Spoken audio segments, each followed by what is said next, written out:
की जाए।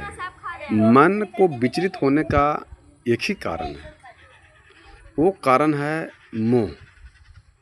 जो भौतिक जीवन का जो पारिवारिक मोह है, और मोह के कारण मन विचलित होता है।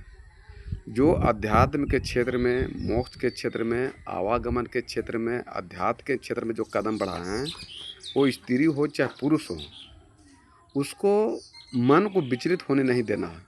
और मन विचलित तभी होगा जब आप किसी वस्तु का मोह कीजिएगा, और जब मोह में फंसिएगा तो मोह में फंस जाने के बाद आपका मन विचलित हो जाएगा और सत्य के रास्ते से आपका कदम भटक जाएगा, ज्ञान के रास्ते से भटक जाएगा मन, अच्छे विचार संस्कार के रास्ते से आपका मन भटक जाएगा। और फिर जहाँ आपका मन भटका, विषयों में, मोह में, माया में, धन में, तो फिर आप ये संसार में अटक जाइएगा। अटकिएगा तो फिर आपको आत्मा को भटकना पड़ेगा, यानी फिर पूर्ण जन्म लेना पड़ेगा।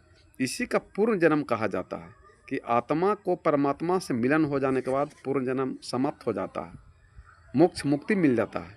लेकिन अगर आप मोह माया में फंस जाइएगा, मन में फंस जाइएगा, तो फिर आपको पूर्ण जन्म होना पड़ेगा। जैसे आदमी देखिए ध्यान में, लोभ में, मोह में, सुंदरता में, मर में, मकान में, गाड़ी में, घोड़ा में फंस जाते हैं। तो फंस जाने के बाद फिर ये जो आपका मनुष्य शरीर मिला मोक्ष मुक्ति निर्माण के लिए, केवल के लिए, वो आप नहीं कर पाए, तो आप मोह माया में फंस गए। लेकिन शरीर मिला है तो आपके लिए, इसके लिए रोटी कपड़ा और मकान का व्यवस्था करना है, अर्थ धर्म काम कमाना है, लेकिन मोक्ष भी प्राप्त करना है। हमारे सनातन धर्म में मोक्ष आता है। अर्थ माने पैसा कमाइए, धर्म माने माता पिता पति पत्नी परिवार को सेवा कीजिए, शरीर से ये धर्म हो गया। काम माने परिवार बनाइए, और उसके बाद आपका मोक्ष आता है।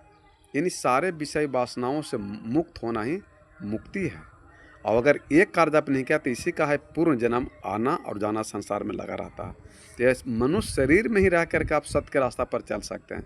मनुष्य के अलावा पशु पक्षी कोई सत्य रास्ता पर नहीं चल सकता।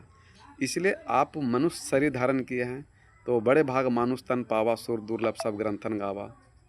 ये शरीर देवता देवी को भी तरसते हैं मिलने के लिए, और मनुष्य को मिल गया तो विषय वासना में इसको लगाए हुए हैं। आत्मा को विषय वासना से मुक्त नहीं किए, ये आत्मा को परमात्मा को सौंपे नहीं, तो आप फिर पूर्ण जन्म आपका होगा, यानी फिर धरती पर आना पड़ेगा। और कहीं साधन धाम मोक्ष कर द्वारा, हमारे सनातन धर्म में मोक्ष है, मुक्ति है, स्वर्ग नहीं है।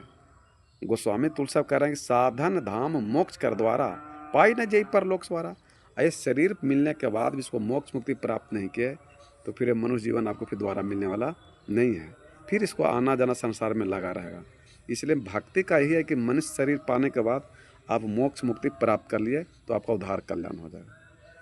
इसलिए मन को बस में कीजिए। अब मन में को जब तक बस में नहीं कीजिएगा तो फिर आप भजन भक्ति सत्संग के क्षेत्र में, आध्यात्मिक के क्षेत्र में प्रवेश नहीं कर सकते हैं। इसलिए हर हाल में आपको दुख पीड़ा को सहना पड़ेगा, तब जाके आवागमन से मुक्त होइएगा। प्रेम सूर्य सद्गुरु दीवान कीजिए।